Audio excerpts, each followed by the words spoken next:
Hello, welcome back to our channel, and get ready because today we're diving deep into a beautifully dark and gripping explainer of Shadow Slave. We're tackling episode 5, titled Broken Chains, and man, we are stepping right back into the cinematic, pulse-pounding nightmare of the Mountain King.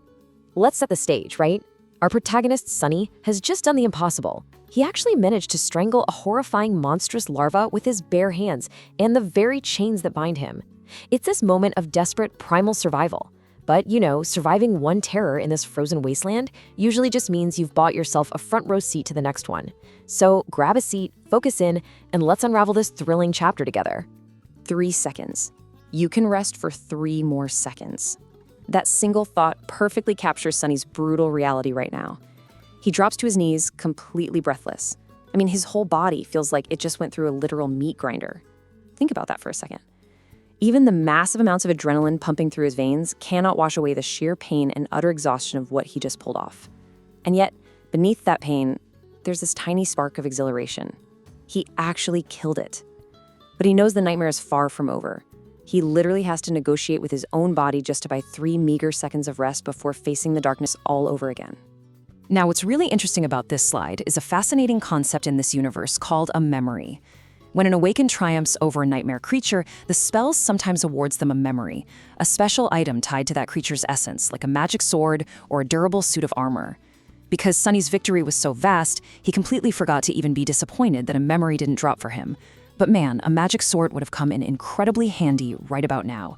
Or honestly, given the freezing environment, he probably would have gladly just settled for a warm coat.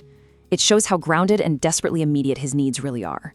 But here is the cruel irony of his situation. Yes, the monstrous larva is dead, which is fantastic. But Sunny looks around and realizes a terrible truth. The main slave chain actually broke during the chaos, severing them from the rest of the doomed line. A burst of hope fills his chest until he realizes his shackles possess a highly sophisticated locking mechanism. Each pair of cuffs is fixed to a specific link. He can't just slip out. He is still permanently chained to 2 other survivors, Fraser, the scholar, and Benny, the shifty slave. They are both pale as death, frantically untangling the chains just to get a few inches of movement. Without a key, nobody's going anywhere. But the tarot doesn't pause for a second. The immediate question is, are there more larvae? Through the stones, Sunny feels the subtle, massive tremors of the Mountain King, an unseen tyrant hidden by the bright glow of their only heat source, the bonfire. Screams of perishing slaves filled the night air, and desperate soldiers are bellowing in combat. But what pulls Sunny's attention is a horrifying new detail. Several of the maimed bodies scattered around them, slaves who were just killed, are starting to twitch. And then they begin to move. His eyes widen. One after another, 4 maimed corpses slowly rise to their feet. Each new beast looks just as disgusting and deadly as the first, and the nearest one is mere feet away. Sunny's sheer defiance is perfectly captured in this exact moment. He is literally tied to dead weight, facing 4 fresh monsters, and his initial thought is a weak, I want to wake up.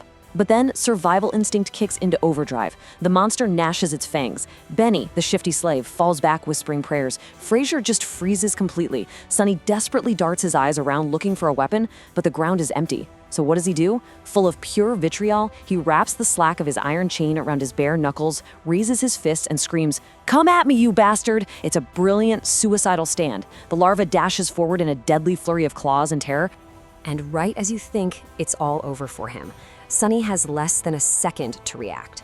Before he can even throw a single punch, a nimble figure darts past him. A sharp sword flashes in the cold air, and the monster is beheaded with a single, flawless strike, falling gracefully to the earth. Sunny is completely dumbfounded. He slowly turns his head, and there, standing with a valorous expression, is the handsome young soldier who had offered him water earlier. The contrast is jarring, honestly. The soldier looks entirely calm and collected. There is not a single speck of dirt or blood on his pristine leather armor. It is pure awe in the midst of absolute slaughter. But the soldier doesn't stick around for applause. He steps forward to face the remaining 3 beasts, but suddenly turns, giving Sunny a long, grim look. With one swift motion, he unclips something from his belt and tosses it through the air with a single urgent instruction, "Save yourself."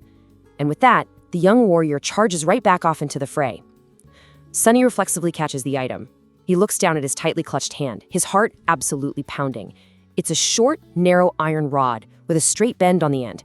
The realization hits him like a lightning bolt. It's the key. Now, his frantic escape becomes a step-by-step, desperate process. While the fierce battle rages behind him, Sunny drops to one knee. He twists his shackles, maneuvering them into a position he can actually reach. It takes a few tense, agonizing tries to figure out how this unfamiliar lock works, but finally, a satisfying click. He's free. Now, step 3 is crucial. Benny is waving him down, begging for help. Sunny actually briefly considers leaving him to die. It's a dark thought, for sure, but he makes a cold, calculating decision. There is strength in numbers. He hurries over and methodically unlocks Fraser and Benny.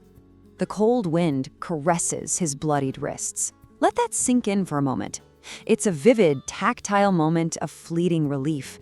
The heavy, oppressive iron that defined his existence as a slave is finally gone. Sunny rubs his battered wrists, a dark gleam forming in his eyes as visions of violence and revenge briefly flood his mind. Beside him, the relief manifests totally differently. The moment Benny's shackles drop, he pushes Sunny away, lets out a manic laugh, and actually does a joyous little dance, shouting that the gods must be smiling upon them. They are finally unchained. But, that joy lasts for about 2 seconds. Benny immediately moves to run away from the platform, but Fraser grabs him. Fraser tries to calmly advise him against running, and Benny utterly snaps. If you say advise again, Fraser, I swear to the gods I will bash your head open. The open animosity between these newly freed men is just palpable. I mean, they've survived the shackles, but the sheer panic of the environment is instantly pitting them right against each other. And this brilliantly illustrates the impossible dilemma they are facing right now. Benny wants to flee into the darkness, but Fraser points to the massive bonfire. He states a chilling fact. If they run away now, they will freeze to death before the night is over. Until the sun rises, running is literal suicide. Sunny stays quiet because he knows Fraser is completely right. The mountain itself is a trap. The elements are just as deadly as the claws. So no matter how terrifying the Mountain King is, that bonfire is their singular lifeline in this frozen hell. Which brings us to the stark reality represented by this number, 0. 0%. That is the exact chance a group of normal mortals has to defeat a tyrant-class monster like the Mountain King. The young soldiers fighting on the other side of the fire, the 3 remaining larvae are dealt with, and the slaves are temporarily alone. They might think they can just hide, but Sunny is a realist. He knows the Mountain King will absolutely not be satisfied until every single trespasser on its lands is dead. I mean, even an awakened would struggle to survive a tyrant, let alone win. Their doom is mathematically certain if they just sit and wait. Benny thinks Sunny is completely insane for wanting to get closer to the beast. As if on cue, the great beast roars in the terrifying distance. But Sunny, he just shrugs. He looks at the darkness, pretends to be way braver than he feels, and says, "We have to do something. I'd rather die fighting. Come on." It's a deeply chilling realization that inaction is a guaranteed death sentence. To actually live, they have to somehow get rid of the very thing that is actively hunting them. He turns his back on the temporary safety of the edge and begins striding directly toward the rampaging monster, toward the fire, and straight toward the danger. He seals their fate with a dark, dramatic resolve, repeating softly, "We have to go, we have to go." It is a stunning, intense cliffhanger that perfectly rounds out this chaotic chapter of survival. If you like the story, please like and share it, and subscribe to the channel to watch future episodes. Thanks for watching.